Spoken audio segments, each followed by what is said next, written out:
Here we are, can you believe it? Week 5 already, which is the very last yama. Next week we go into the Niyamas, which are more internal, though there's a total crossover, isn't there? So Aparigraha is our final yama, which translates, again, it's got the A, so it's non-greed or non-grasping or non-attachment, which as yogis and Buddhists certainly are excellent at that. However, as NLPers, we're flipping it into something more positive, which is, I've chosen freedom. So freedom. And oh man, I feel like I've got so many concepts I want to throw at you, so I've really tried to rein it in. There may be a second video, who knows. But as you know, remember this, yogis are more this up and out. So as Tantrikas, we are actually working with desire. So rather than running away from desire, we, as Danielle Laporte says, look your desire in the eye. And what comes to mind for me is from 20 years ago working with Bod Proctor. So Bod Proctor was in The Secret, and I guess had a lot of input with that movie and book.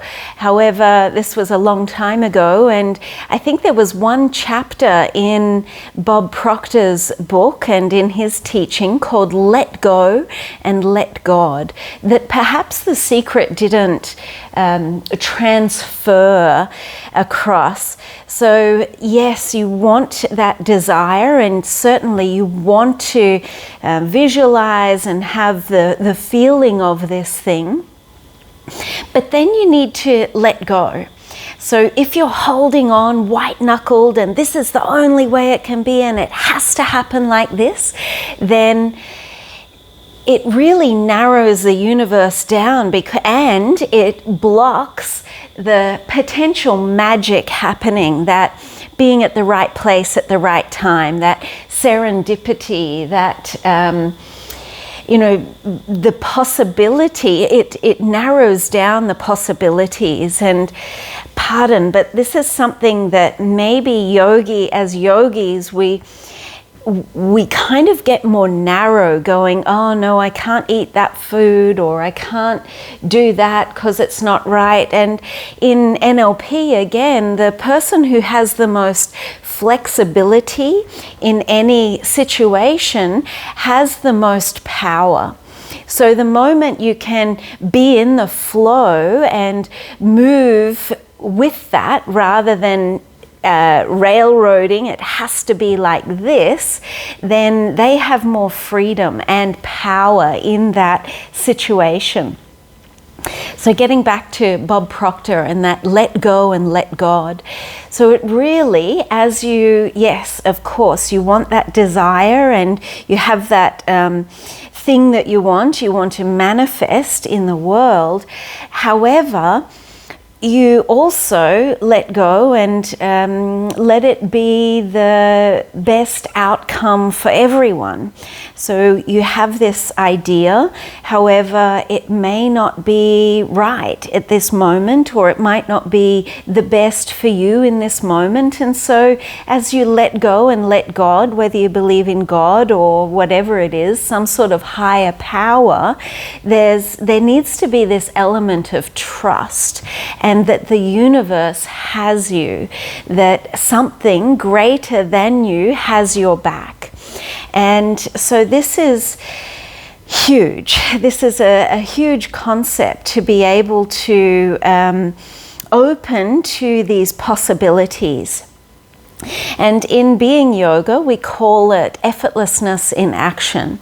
So yes, you still need to act. It's not just, love, light and lentils.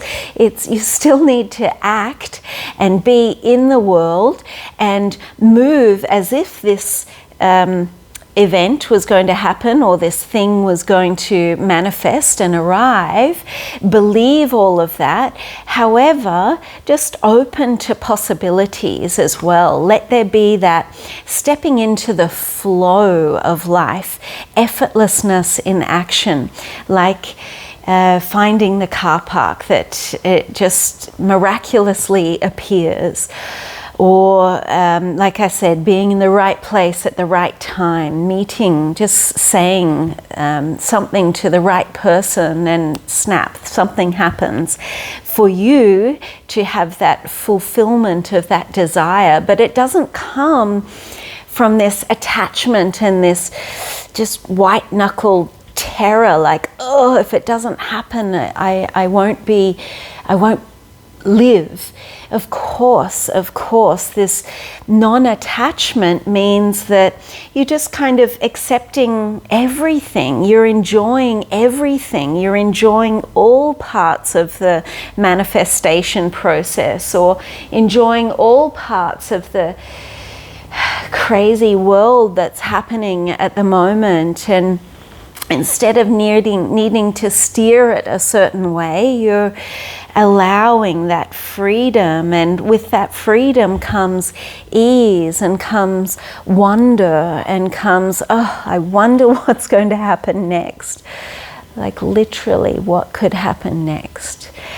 And a deeper sense of that everything's going to be okay. No matter what, everything's going to be okay.